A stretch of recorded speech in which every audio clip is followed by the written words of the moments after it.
Welcome back to the In Good Faith podcast with Philip DeFranco. Wouldn't you know it, my name is Philip DeFranco, and today my guest is Dan Pfeiffer. He's a host for Pod Save America and the Cricket Media Podcast Network, and before that, he was a senior advisor to President Barack Obama. And today, with everything that's been going on, we talked about the redistricting standoff, Trump firing the person in charge of accurate economic statistics, how Democrats can fight back better, and really just so much more. So hey, if you already hit that follow button and gave us 5 stars, just sit back, relax, and enjoy today's show. So, Dan, I was gonna come in really to talk to you at first about something lighter, but it looks like Dan Pfeiffer is fiending for a fight this morning. Yes. So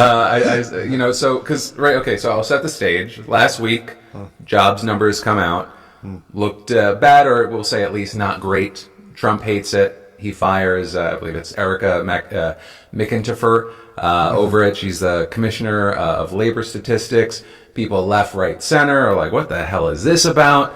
And this morning, I see you tweet all of these supposedly smart Trump supporters like Chamath and Ray Dalio pretend Trump fired the BLS director because of a disagreement over survey methods. Well, here's what Trump said this morning on CNBC.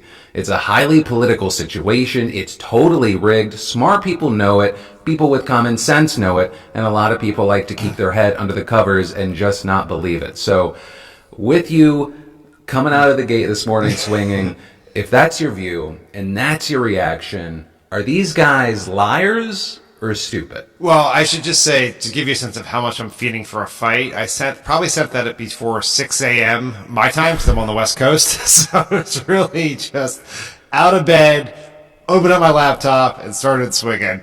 Like, I think that they are both in some senses. I think you have a set of people who decided they were going to support Trump in the 2024 election for some set of reasons.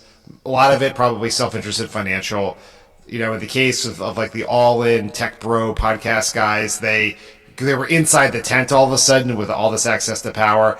And now they're going around trying to justify and explain and intellectualize the things Trump were doing that they would in any other situation be highly offended by. Because I was watching both, I saw tweets over the weekend from Chamath and from Ray Dalio, the finance guy, making a point that is a legitimate point that maybe there are better ways to get the jobs numbers. Like it's because like it's a survey. With any survey, you have response rate issues where people aren't responding as much as they were before for all host set of reasons. Is there a better way to do it?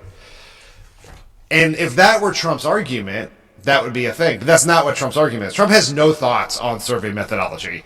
And he said when he did it that they were corrupt. And so just like be honest with yourself. You can say I like Trump, but I don't like what he did here. But don't try to go around trying to like intellectualize the obviously just like spur of the moment authoritarian. And this is a very dangerous thing. Like we sort of laugh about it, but the jobs numbers move the market. They help the Fed governors decide whether to set interest rates. So if those are rigged, or even if there's a perception that they're rigged, why would whoever Trump puts in, everyone's going to assume because he fired this person for giving numbers that he did not like, is going to assume that the numbers are not legitimate because that person has an incentive to give the numbers Trump wants. And so we're like in a dangerous situation, and one of the ways authoritarians succeed is because powerful stakeholders just give in instead of actually calling out what's happening. So yeah, I'm kind of fired up this morning. Sorry. Yeah, well, I guess I was a little confused because it seems like why does he go this route? Which maybe potentially it buys him some months of grace with some of the people that support him if the jobs numbers don't change and we do trust the numbers that continue to come out. When it seems like he could have used this as maybe a hammer to go after Jerome Powell, to go look at the jobs numbers. Yeah. I've wanted you to go a certain way. I don't understand that. Like, do you have any thoughts there? Yeah, it's all, I think we were in a situation. I remember reading this story about Pat Cipollone, who was the White House counsel in Trump's first term. And what he used to do is Trump would say something and he would say, give me a week to go see if we can get this done. And then by the seventh day, Trump would have forgotten about it. So it was like his tactic to keep Trump from doing the things Trump doesn't want to do. now everyone in the government tries to be the first person to do what Trump wants to do. So he wakes up, sees the numbers, is pissed off, decides to try to fire this person, and they immediately just fire them instead of trying to think about it. Because if you take a step back, Trump wants rates cut, but he also wants good jobs numbers. And those things don't actually work.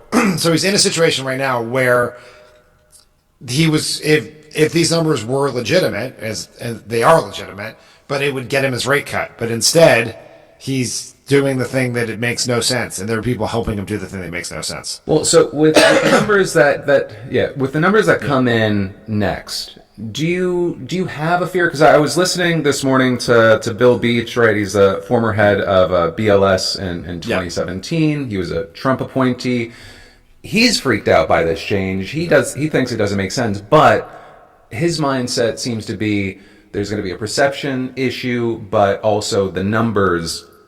He has faith that they will continue to be correct because of the people that are working in that department. Like you said, there is a conversation about funding and where they're putting money and methodology that things could be better. But he has a faith and a trust there. And as someone that comes from, I think, a very strategic background, do you think that the focus on do we trust these numbers? What's the impact on the market to the market going to be if everything is business as usual? Does that kind of hurt the messaging of like, okay, well, people keep saying, oh, that's scary, but it ends up actually not being anything that big?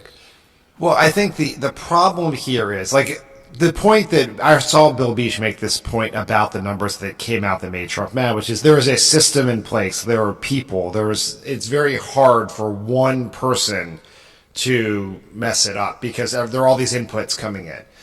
Right. The question we just don't have, because there's no transparency in government, is when the next person comes in, right?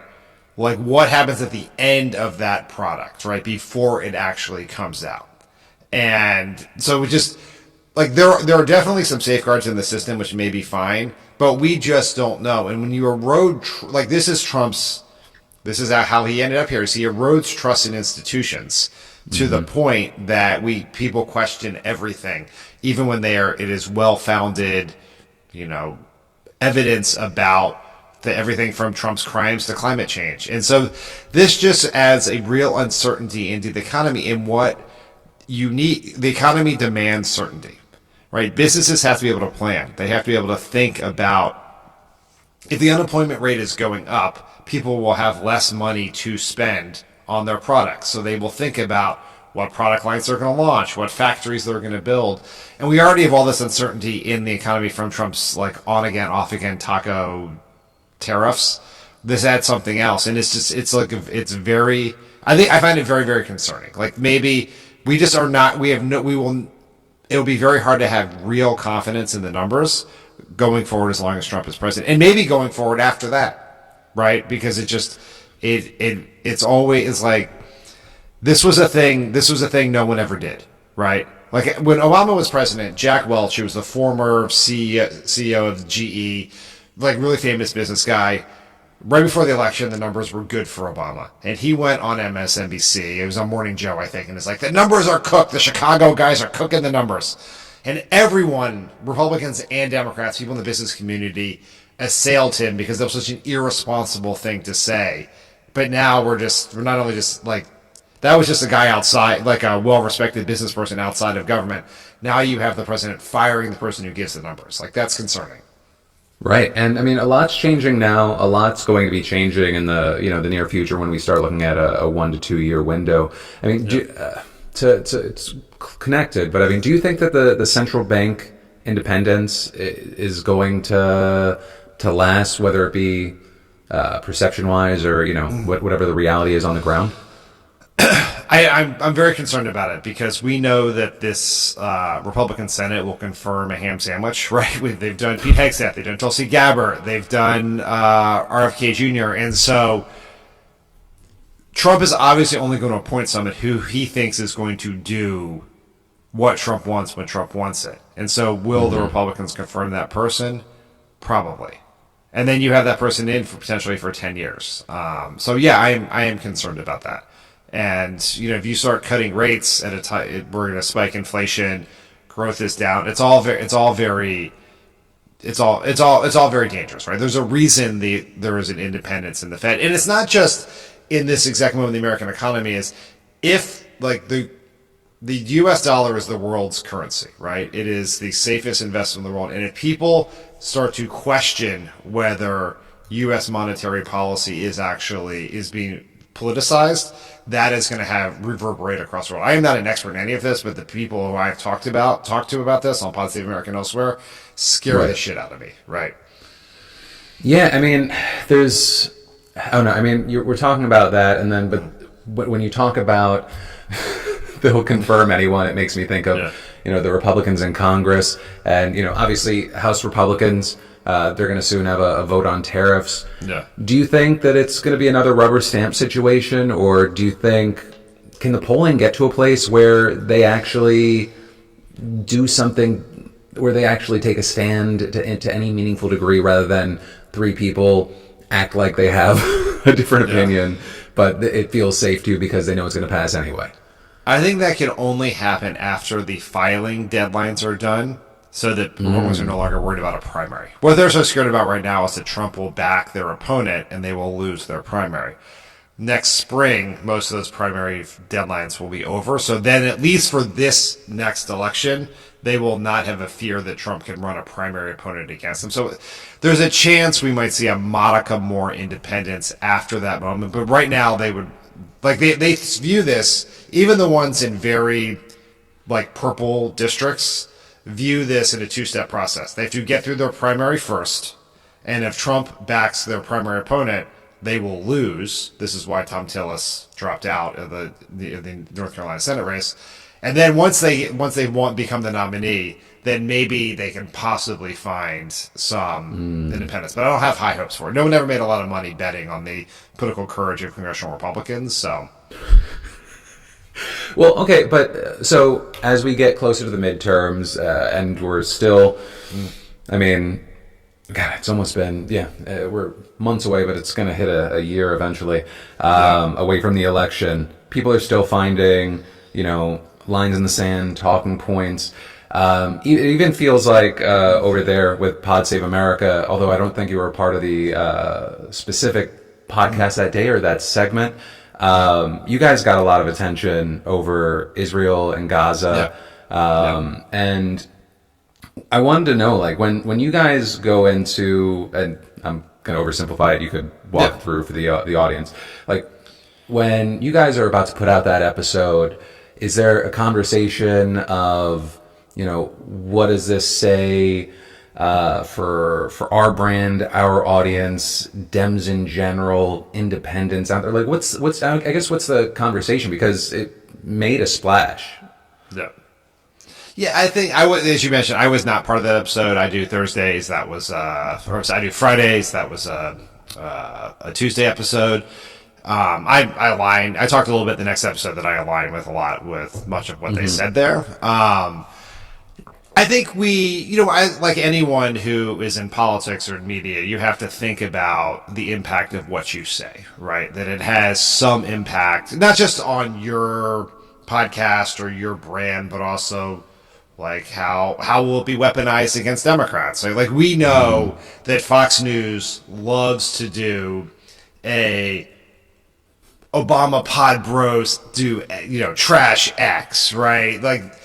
And that should never change how we feel. We've since that was I told my co-host, I think that was one of the best episodes they ever did, because it was very raw and honest and heartfelt, and that's how they believe that's what we should say.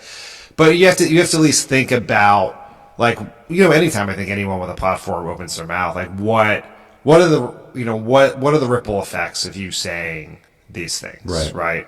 Are people going to listen? Are they going to be mad? Are they going to want to distance themselves? But if you sincerely believe it, you just got to say it. This is what, as someone whose job for most of my career before podcasting was to say the words. I was speaking for someone else, right? President Obama, Right. other politicians I work for, and there is something liberating about being able to just say what you think, right? And let's be honest, like, we don't work in the White House setting. When you work in the White House, what you say really matters, right? Any like junior press person could cause a market crash by saying the wrong thing, or cause an international incident by saying the wrong thing.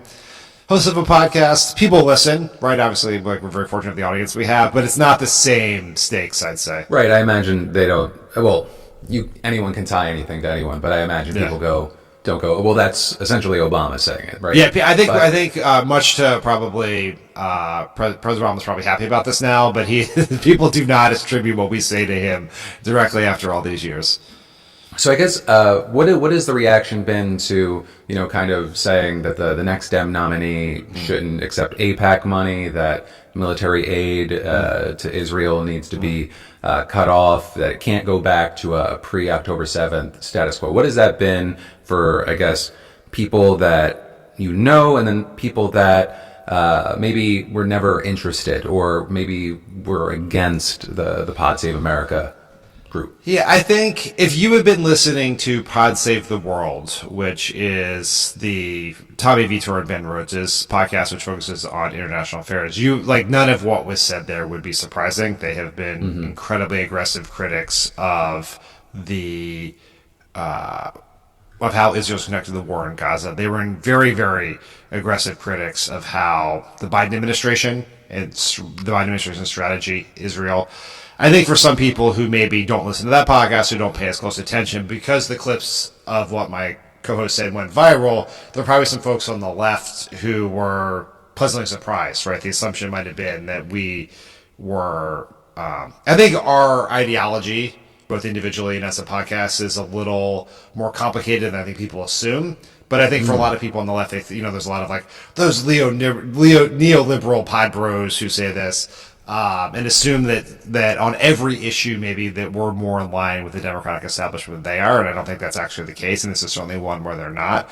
And I think some people, who we are friends with and agree with and have worked with, just fundamentally disagree on that. And that's been and our criticism of Israeli conduct in Gaza, and then previously the Biden administration's strategy for that, has been a point of contention with some of our former colleagues for a long time now. Well, I guess, yeah. I mean, do a lot of those conversations end up, unfortunately, equating being against what Netanyahu is doing with automatically being anti-Semitic? Is there a lot of conflation when you have those conversations? In some corners, yeah, for sure. In some corners, not necessarily with people in good faith, right? Like I think you can have good faith disagreements on this stuff, but like on Twitter, that is a very common. It's a common tactic from the right. It's something that even dates back to when Obama was doing the Iran deal, and when people.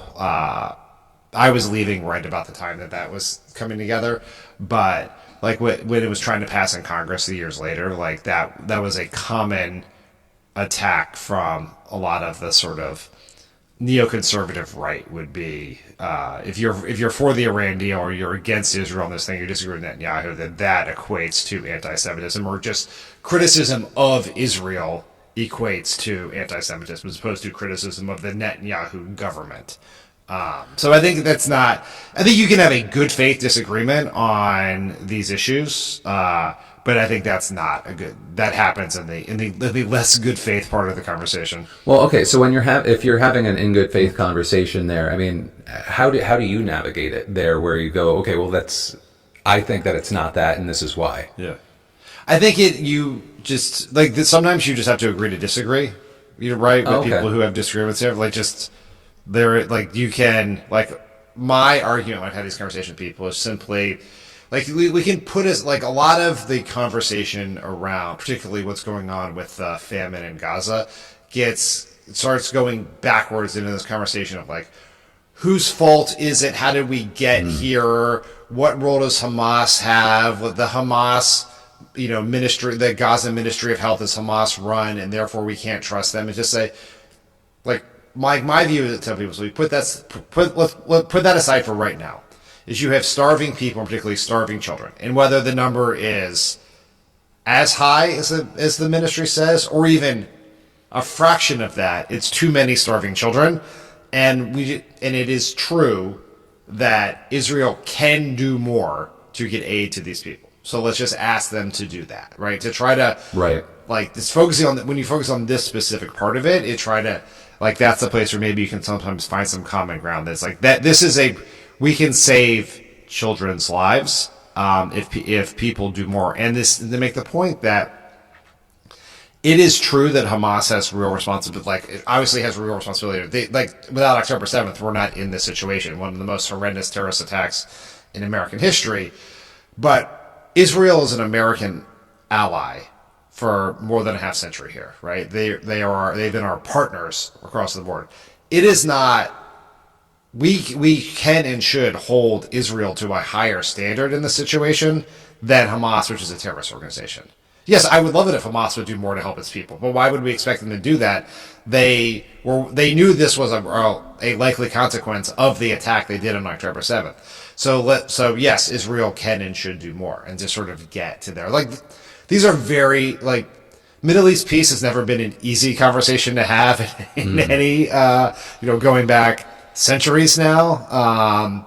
But obviously it's a very freighted conversation with people like who are operating in good faith right now, for sure. Right. And when you look at both sides right now where there are drastic divides among existing bases regarding Israel and Gaza, do you think that we are going to see a shakeup? Maybe not necessarily going into the midterms, but into the next presidential, because polling, right, shows just an overwhelming majority of Democrats do not approve of what Netanyahu is doing. Yeah. Republicans, it's kind of stayed steady at around, I feel like 70% support. Yeah. But if you go online, those who are against it are incredibly against it. The president's supporters saying, this isn't America first, this is Israel first.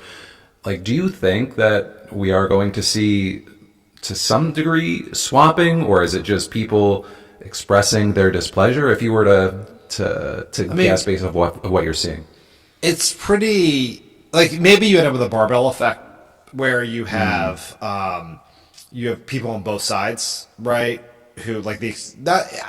Use of the term extreme here, I think, is unnecessarily pejorative, but you do have sort of the isolationist wing of the MAGA Republican Party, and you have a growing number of Democrats, and so you could possibly see some votes in Congress that bring those two together. If they get to they could get to a majority on, for instance, suspending offensive weapons, funding for offensive weapons to Israel, or something like that. This is really it's sort of a stunning shift in only 2 years in the politics here, because since the founding of the State of Israel, it's essentially been assumed bipartisan unanimity, with a handful of exceptions, on supporting Israel, and particularly on supporting Israel militarily. And so the idea that now you had 27 Democrats vote to ban funding for offensive weapons in Israel last week. You have these Republicans who are against it. Like, that is a dramatic shift in the politics. In a post Netanyahu Israel, that can start look different. This is very specific to Netanyahu and the way they've conducted this war, and the fact that there has not been under Netanyahu, at least for a decade now, any sort of real hope for any sort of two-state solution. Basically, the Israelis have taken that off the table. And so for much of time, you could believe that both you could support Israel and that there was and that Israel wanted to solve the problem, two-state solution. So if you were someone who believes in a two-state solution, it was not inconsistent with supporting Israel. Now, because of Gaza and everything's happened, it's much more complicated than that. So I would hate to make predictions on what I think is going to happen here. I think you could find some interesting coalitions on specific issues, on specific votes in Congress. But we'll have to see what happens. What happens in the near future here. Yeah, it's something that's really, aside from everything that's happening, when I just think about it from the parties and support here in America, it has been wild because, I mean, you probably know far more people in this space, but it's been interesting to see some in 2015, 2016 go from never Trumpers being very vocal, almost to the point of it being their identity. And then Israel-Gaza happens and full-on Trump support. And so I am very interested on that split. But I am going to move past that topic because what I was going to actually open up today with, and it was... We're here. 25 minutes in, we're here. No, it was much lighter. Was I really enjoyed your piece recently about how the flood of Dem fundraising texts have hurt the party.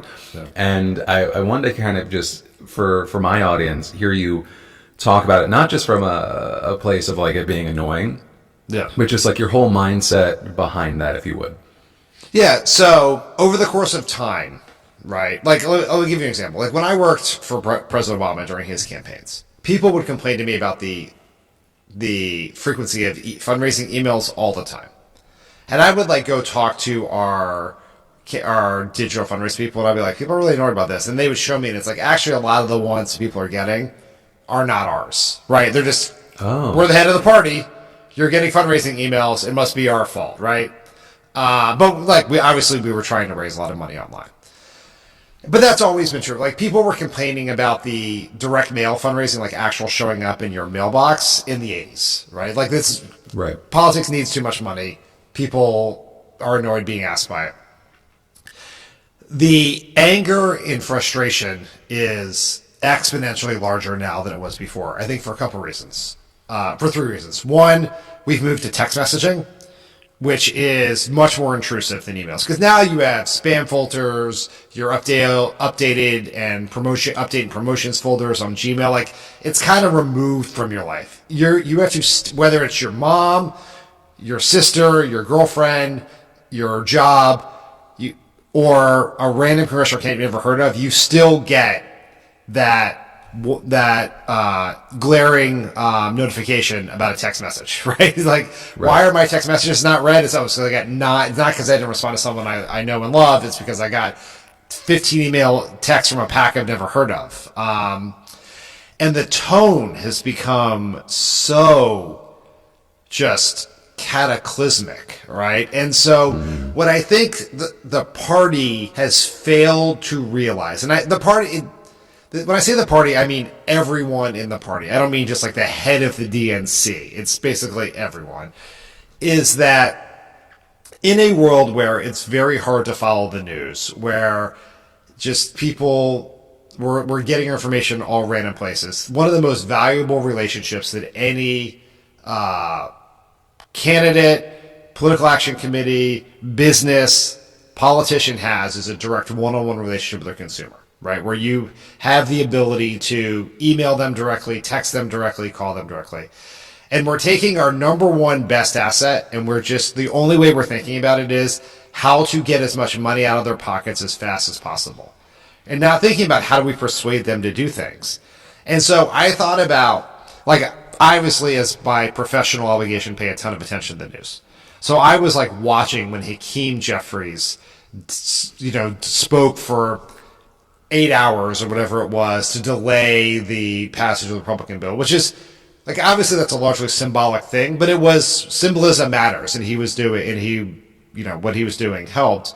But most people who are Democratic base, because it happened like randomly in the middle of the day where most people are at work, most people in the Democratic base learned about it from a text message demanding money in exchange for that.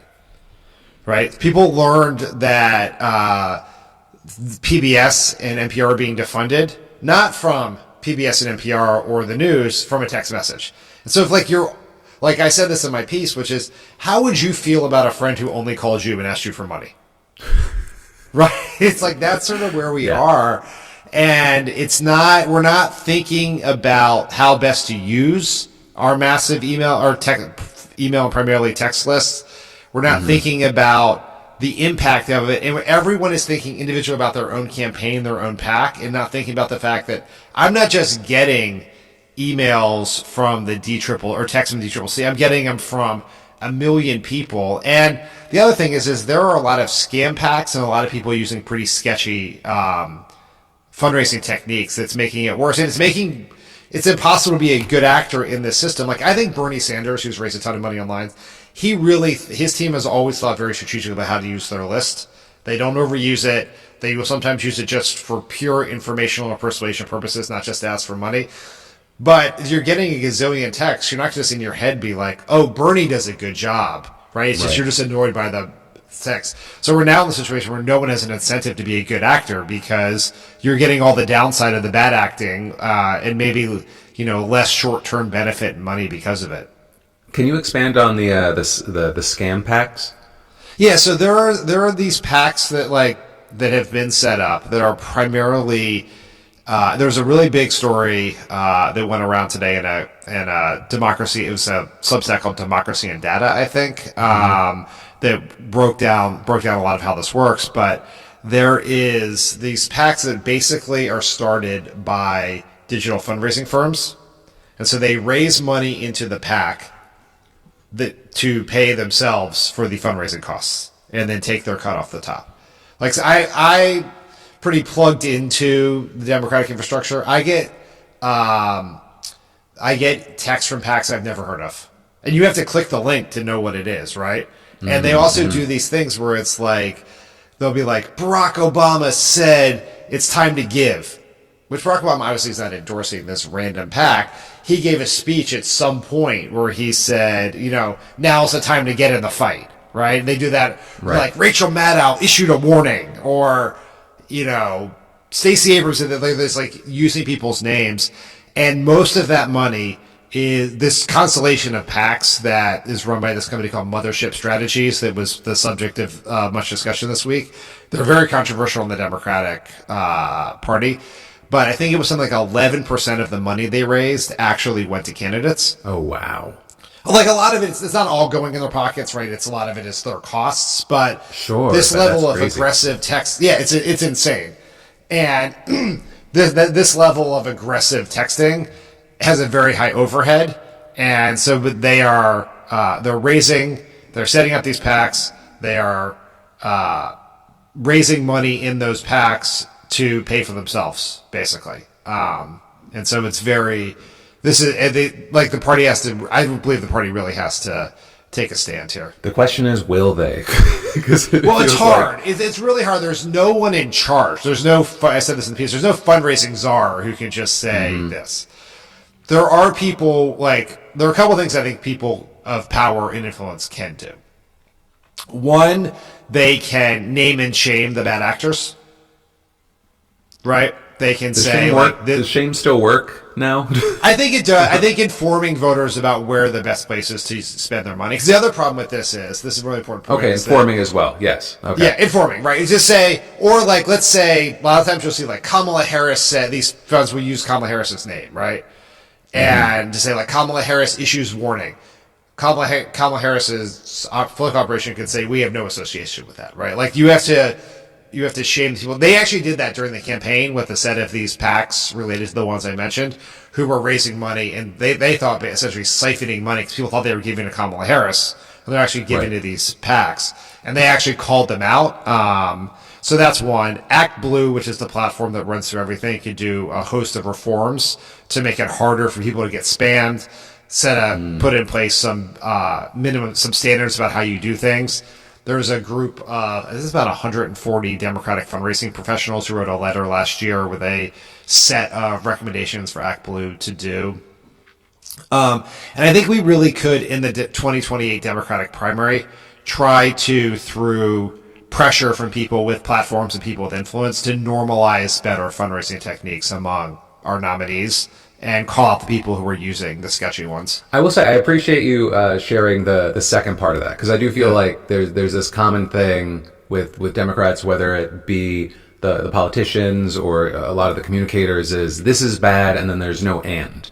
and there's no secondary thing, and it's like, okay, well, I was already feeling bad. Yeah. I was already feeling hopeless. What fixes it?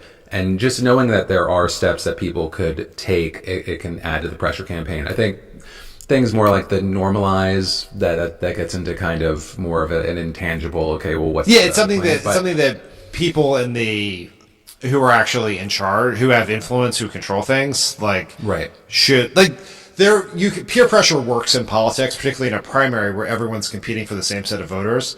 Like in the 2020 Democratic primary, there was real pressure on candidates not to take corporate PAC and lobbyist money. And so you don't want to be the only person doing that, because even if you would otherwise do it. I think you can do a similar thing here, which is we're going to use better techniques to do this. We're going to put in a set of reforms. And the DNC there's one thing the DNC could do in the primary, because they do have leverage in a primary because they control the debate stage, right? And so they often do pledges, right, because they adhere to the calendar, right? Like, I'm not going to compete in a state before New Hampshire, and if you do, you can't get it on the debate stage. So they could say, here's a set of practices to use in your online fundraising. Agree to that as a condition of making it in the debates. Like there are things we can do in there. And I think if you do that in the primary, it does make it harder for people at a lower level to do the sketchy stuff. So from there, I want to jump to Texas. Obviously, a lot of attention there. The Dems fleeing the state. But do you think that this is a situation that's going to last past the next 2 weeks? Is this kind of more just raising awareness and showing some fight rather than? I mean, I don't imagine. I mean, could be completely wrong that we're living in a moment in history where all these people are going to stay in Illinois and New York until December. But do you think this is something that it's raising awareness on the situation, and it's kind of giving Newsom and others the public ammunition to make the changes in their states? Maybe they will stay away. I don't know. I mean, they're highly incentivized to not allow the Republicans to redistrict some of them out of their own seats, right? If they do legislative redistricting, and some of them have congressional ambitions, so maybe they will. I don't know. In the past, these things people always come back. That's happened when there have been previous times of people fleeing. Delay is very important here. You slow the process down is key. Raising awareness, I think, is the most important thing. So, because one, everyone should know what's happening here. Two, it adds political pressure on the Republicans. This isn't necessarily a popular thing they're doing. And you make an important point, which it does stiffen the spine of the Democratic governors in the other states who have the capacity to mount some sort of response to this. Do you think it's a really unpopular thing among their existing base? I think as far as the Republicans.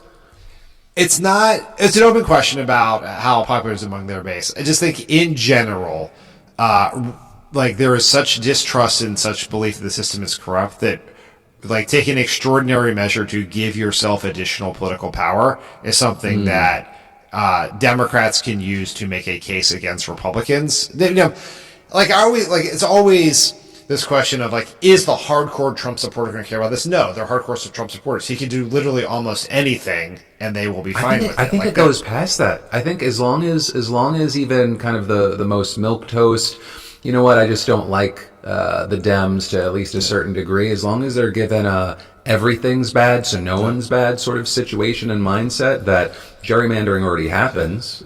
So why is this any different? Right? It's all a toxic, corrupt game. Then I think maybe I'm being too cynical. I don't think it moves the needle, and it at this point, Democrats and Newsom and others realizing that it's just the rules have changed, the understanding has shifted, and you have to play by this game. I think that's where we are. It's just power. To be crude for a second, it comes down to the core thing of big fuck small, and you just it's a power grab at this point. And if you're trying to play by a set of rules from 10 years ago, you're going to be small. Yeah, I agree. I don't think I am fully supportive of the Democrats doing it. I think what Newsom is doing is good. If we can do something in Illinois, I know Governor Hochul talked about this the other day. They're going to try with it in New York. New York is challenging for a whole host of legal reasons that I'm not a full expert in, but we should try to do everywhere we can. I think that, so I'd say a couple things. One, I don't think this is the issue that's going to swing the election. For sure. But we should, it is an opportunity to make it, I believe the case Democrats have to make is that Trump and the Republicans promised that they were going to come in and be the reformers of this corrupt, broken system. And now they are that system, and they're using it to help themselves and enrich themselves. And this can be a data point in that argument. And I think, one of the things I try to do when I do my political analysis is to focus on who are the people we can actually persuade, who are available to us, and try to break that down. So the groups that I think about in terms of this midterm are people who voted for Trump for the first time in 2024, right? These are new voters. Right. I think, and some of them are agency electors. Some are people who had not voted previously. Maybe they're in their 30s and the 40s, but they came because of Trump. The second group is the most gettable for Democrats, which is people who voted for Biden in 2020 and Trump in 24. Sure. Right? Do those people have buyer's remorse? Can we get them? And then there is people who may have supported Trump in 2020, but think we need a check. They believe in divided government. They want a check on power. And those people are also available to us. And in this particular thing in Texas might be an argument for that, because even in 2018 when Democrats crushed in the midterm, you had a whole bunch of people who voted for Trump who voted for Democrats for Congress. 3/4 of them ended up voting for Trump in 2024. But there are people who do believe very strongly that divided government is good. We need balance. We need a check on power. And so there is going to be a set of voters. So those three voters or groups of voters we get, they don't make up the majority of voters. They don't make up the plurality of voters. But it's these pockets of voters that we can go persuade. And that is the difference between losing the House and winning the House, or having a shot at the Senate or having no shot at the Senate. Do you think that going into the midterms, things might get so polarized that, what is the term? Instead of gerrymandering, is it dummy-mandering? Where do you think, I mean, these are really strong districts, generally speaking, of, plus 10 Trump. But, I mean, we've seen some interesting things happen in special elections of big shifts. Obviously, you can't base anything off of a special election specifically. But, I mean, do you think that there is a risk in a down year? Or, no, that's too much of a gap in most of the places? I think Republicans were smart in how they did their 2021 redistricting, which was they did not maximize their number of seats. They did incumbent protection. And this was particularly true in Texas, where they sort of saw the changing demographics, particularly among suburban areas becoming more Democratic. And so they drew the districts to protect their incumbents and protect the number of Republican seats. Trump is now asking them to do the thing. So this is a very important point with Texas, which is Trump is asking them to do the thing they were unwilling to do in 2021, which is to try to increase the number of Republican seats. Because it's pretty simple math. There's X number of Republican voters. If you spread them out over 25 seats, it's, you have a certain number of voters per seat. You spread them over 30, you have fewer Republican voters per seat. And what is really interesting about this to me, and I think Democrats should do everything they can to stop this, but over the medium term and the long term, they could really come to regret this in Texas, because they are betting that Trump's numbers with Latinos in Texas are the norm. And there is no evidence to date that since Trump came on the political scene, that Republicans perform as well with Latinos with Trump off the ballot. So according to exit polls, Trump won Latinos in Texas by 11 points in 2024. In the 2022 midterm, Beto O'Rourke, who lost by 11 points, beat Greg Abbott by 17 points amongst Latinos. Right? And so you see a similar thing nationally with how Republicans did with Latinos in 2024 and how Republicans did with Latinos in 2022. There's like I can't remember what the swing is, but it's a very significant swing. And so I think they are putting that may help them in this exact election right now. We don't know that yet, but if there's a big enough wave, they could lose a bunch of these seats in Denver. They could actually regret doing what they did. I think in the long term they are likely, because even if there's a shift, doesn't even have to go back to the numbers that Obama and Clinton were getting in 2012 and 2016 with Latinos. That comes back to like a little bit better than where Biden was in 2020. Some of these seats will be in play for Democrats, and they could end up this process with more seats than they have right now. Let's get a little dumb then, as we're looking even further. 2028, everyone hates the question. It's a stupid question, but I feel like I always want to ask everyone. Right now, does anyone have an inkling of, not even looking at polls, because all the polls are based off of the last election, and the new election is where the country's going to be. Is there anyone that kind of pops out to you as a potential front runner, or someone that you think would be interesting for Democrats right now? Yeah, I mean, you raise, like, as you say, everyone hates the question. I hate the question. It's an impossible one to answer. But just imagine the clip 3 years from now. I know. Dan knew it. I know. He knew it. I know. Yeah, it really incentivizes you to really like take the big swing, because if you're just like, oh, it's Pete Buttigieg, no one's gonna be like, Dan, in 2025, Dan Pfeiffer predicted Pete Buttigieg would win the nomination. I think the candidate who, I'm not saying this person's going to be the nominee. I'm not saying this person is our strongest nominee. I don't think anyone knows the answer to that yet. I always tell people that I was around in politics after George Bush won in 2004.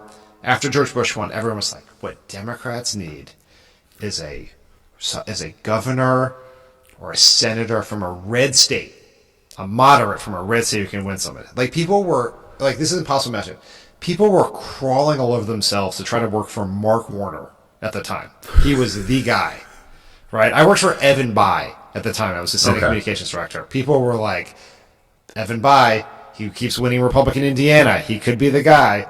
And then in January 2008, we nominated Barack Hussein Obama from the South Side of Chicago via Hawaii and Indonesia. Like, no one knows, right? I think just one of the things that I am watching all the candidates for here, and I will answer your question, I promise, is they're like, electability. We generally think of like, how do they persuade swing voters, right? Like, what's their bio? Can they raise money? One thing I'm very interested in now is how good are they at getting attention? Can they navigate this media environment in a way that is more deft than Democrats have done recently? And the person who I think is being under sort of counted in possibility here is AOC. Oh, okay. I think she obviously is great at the internet. She knows how to get attention. She is an outsider, and I think an outsider who can run against the Democratic Party is a very interesting thing. You've seen the polls. Democrats, we hate our party right now, and a lot of times, this is how Clinton ran. Like, Bill Clinton ran in 92 running against the Democratic Party. Barack Obama was the anti-establishment candidate in 2008. I think we're going to probably nominate an anti-establishment candidate this time. And I just think people should, I don't know if she wants to be president. I don't know if she wants to run for president. Obviously, she has challenges like everyone else, but I'm just interested in candidates who can navigate the modern media environment and win the attention wars. Because I think that's one of the places where Trump and Republicans generally have kicked our butts for the last few years, is we're like all playing this old game of like, how do we get on CNN and Meet the Press and let's like rage about New York Times headlines on Twitter, as opposed to like, how do you actually get and hold people's attentions, and that gets harder every single day. I mean, you know this, I know this. This is sort of what life is like in the media content game. But like, who is a presidential candidate who can do that? And so I just have my eye on AOC. I mean, if it happens, we got the clip now. Yeah, there we go. Yes, I would say I set my clip, because there's always that like person on Twitter who they find that you can ride that for like 8 years. Yeah. You got that. So. Actually, so on the note of like you were mentioning, hopping on MSNBC and stuff. What's your news diet? Whether it be for your job or whether it just be general consumption. Yeah, it's been really changing over the last couple of years. I was like very Twitter heavy for a very long time. It's also weird if you work in politics, like in a Senate office or a campaign office or White House, someone does this job for you. Like you wake up every morning and someone has sent you a document with all the clips and you just read them. That was like very nice. And then when I got out in the world in 2015, I was like on my own, and it was like the peak of Twitter, right? I would just get on Twitter, I would read, and it would like, Twitter would then refer me to stories that I would read in full. And now I've kind of, like, I subscribe to a lot of Substacks. I'm a Substack writer. I subscribe to a lot of them. I like check my inbox in the morning for that.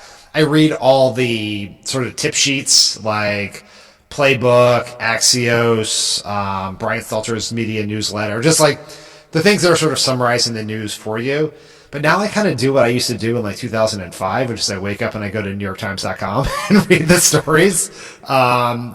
So like it's kind of like all over the stuff, like a lot of individual people and then some of the sort of more institutional media kind of just like know like what, like I find the New York Times ticker, like the running blog to be very helpful because I'm waking up, I'm on West Coast. So by the time I've woken up, Trump's done some like 9 crazy things. So it's like a very quick way to find out what those are. And then I can go dig into them further by looking at other sources or finding the clips online. Like this morning, he was having a truly bananas interview on CNBC. But that was happening like at, I don't know, before I was sleeping. So I got up really early and then I like went and watched I didn't watch the whole interview. I just watched the clips on Twitter, to like keep up. But it's you're just like on a hamster wheel 24/7 trying to like keep up in this media environment. Yeah, I'll in the morning I'll often get a one sheet for my team. But what I've found these days, because I'm most interested in the past year and then moving forward, is what's happening in different spaces. And so my news diet has become almost all right-wing media. Interesting. And so like at times it'll be like, okay, I'll have like a 4 box on my TV and I'll be listening to Fox News, but like really specifically living in the commentator space, because that's where we've seen kind of the most movement. And it feels like in the right-wing space right now, there's kind of like, the only thing I can kind of equate it to is, I don't know if it's a Highlander situation. I don't know. Like they are taking each other out. And I mean, not all of them. There's like these coalitions, but it looks like they're taking each other out to be like the guy. And it's been really fascinating. And I at times wonder if those on the left might benefit from it, rather than it being seen as like this squabbling infighting, where there is more of a just, I don't know if I want to equate everything that's happening to disagreements of ideas. There's a lot of like some crazy ideologies getting thrown around. But I don't know. I mean, do you ever flip on? You're like, I want to watch the War Room. Let's see. No, I never watch cable news in general. Like it never comes on my TV. And it didn't when I was in the White House either. Like that was a real point of pride because I thought it was very distorting in my worldview. Because in the White House, you have a TV in front of you and you have the quad box on. You watch all of it. And so I never had it on then either. I do like I usually see it through like clips on TikTok or on Twitter. Like I'm very interested in what is happening, particularly especially in the midst of this Epstein stuff, in the Trump adjacent manosphere world of people who like Rogan, Andrew Schultz, Theo Vaughn, who just like were with Trump, but now have some real concerns. Like that's very fascinating to me. How people who were not like, they're not hardcore conservative Republicans by nature, but came on, why they ended up supporting Trump, and then like how they're wrestling with some of the things he's doing is very interesting to me, because I think it's emblematic of some of those voter groups I've talked about, how they're processing some of that information. Yeah, I don't know.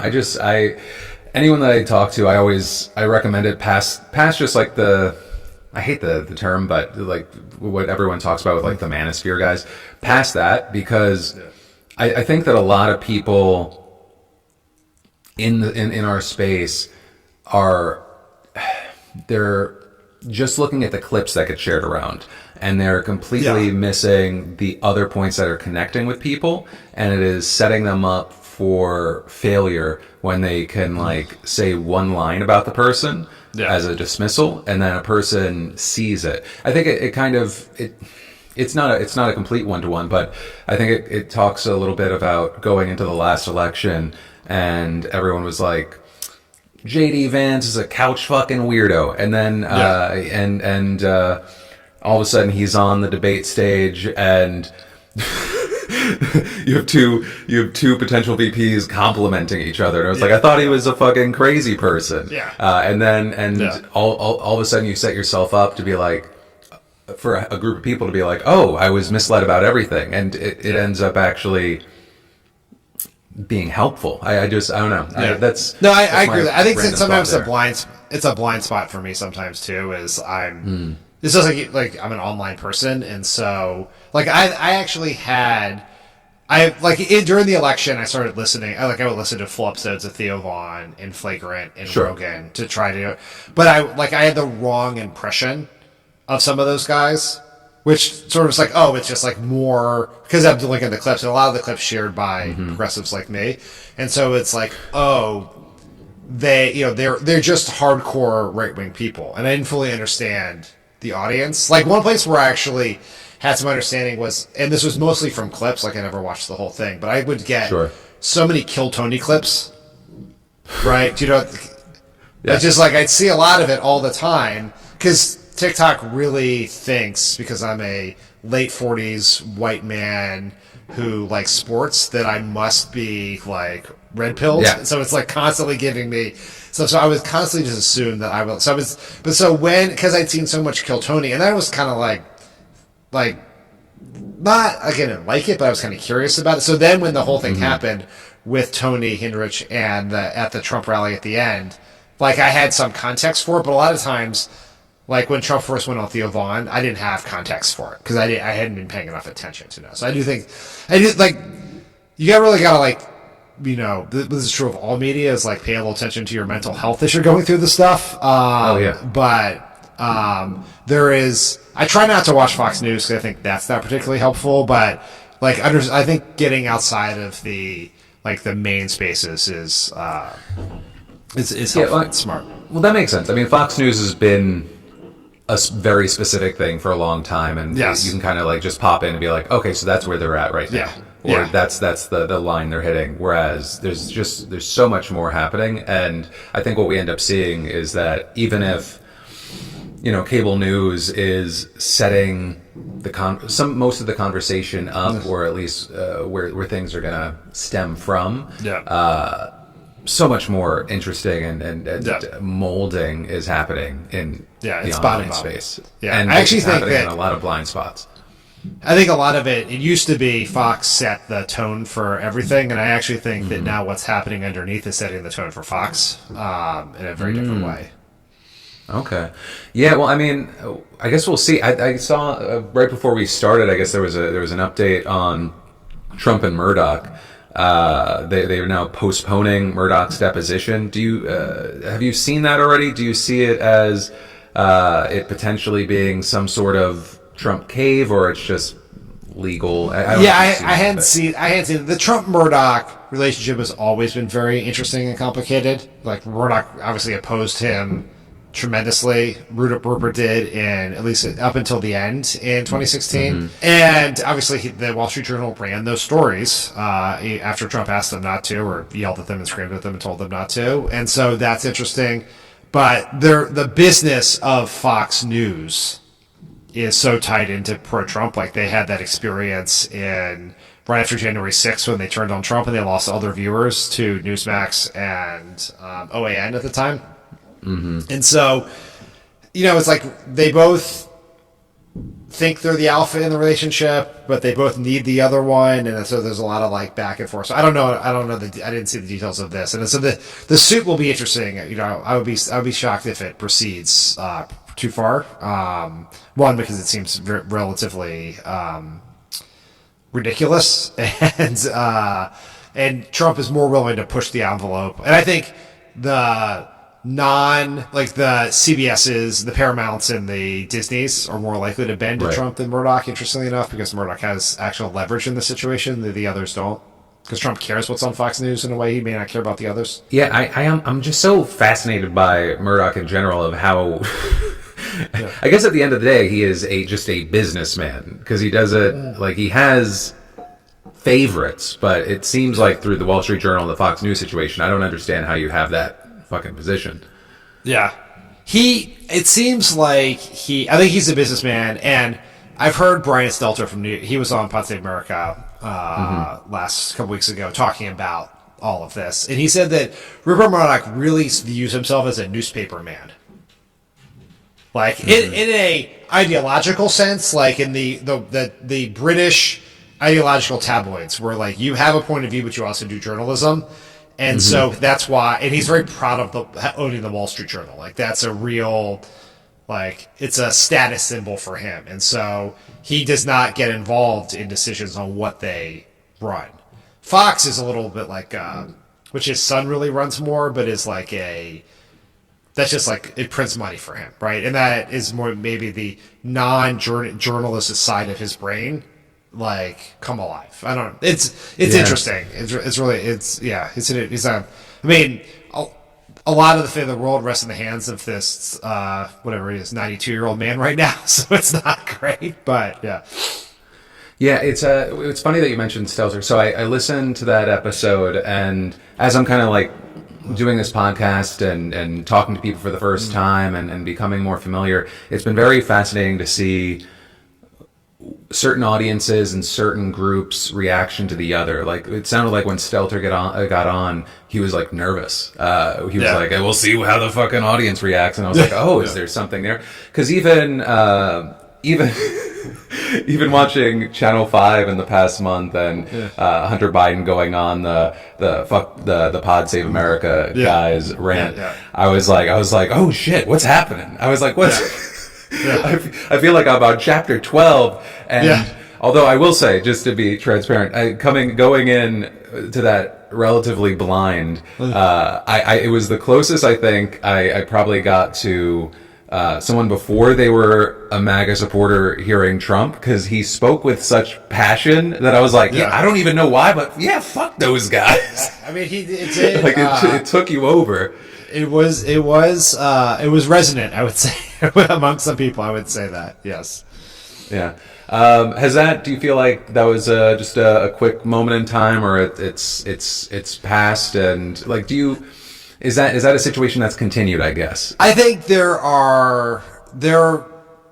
when we sort of were like very public about the idea after the debate that Biden should at least entertain the idea of dropping out. Like, that was a very controversial position for us to take. It's very controversial for me personally. I'm from Delaware. I've known Joe Biden my whole life. Not well, but he's been like in my life, and I worked with him in the White House for 6 years.